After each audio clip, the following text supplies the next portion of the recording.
কেনে আছা? সেই আপেক্ষিক প্ৰশ্নটোৰ উত্তৰ কেতিয়াবা দিওঁ, কেতিয়াবা নিদিওঁ। কেতিয়াবা ডিপ্ল'মেটিক হাঁহি এটাৰে সামৰি থওঁ। তথাপিও বাৰ্তালাপ এটা আগুৱাবলৈ নতুবা ভাল লগা মানুহজনৰ ওচৰত আৰু কিছু পৰোৱাৰ অজুহাতত এই প্ৰশ্নটোৱে বাৰে বাৰে আহি ধৰা দিয়ে। কেতিয়াবা যদি ইনবক্সত, কেতিয়াবা কেফেটেৰিয়াৰ চুকৰ টেবুলখনত। সেইফালৰ পৰা চাবলৈ গ'লে সেই প্ৰশ্নটোৰ প্ৰয়োজনীয়তা নুই কৰিব নোৱাৰি। ঠিকে আছোঁ। সিটো প্ৰান্তৰ পৰা এহালুতহে এদিন কৈছিল, ঠিকে আছোঁ।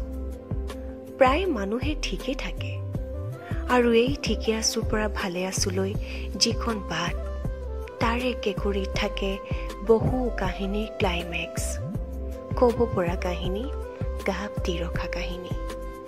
আচলতে ঠিকে থকা মানুহবোৰ সাংঘাতিক এনিগমেটিক। সন্মুখত ভালে আছোঁ পোষ্টাৰখন ওলমাই এই ঠিকে থকা মানুহবোৰে যুঁজি থাকে নিজৰ লগত অকলে, আনে নেদেখাকৈ।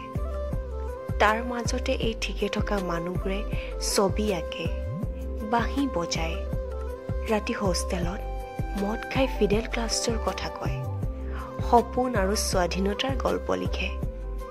মেচিৰ গ'লটো লগে লগে কিৰিলিয়াই লাভ ইউ মেন।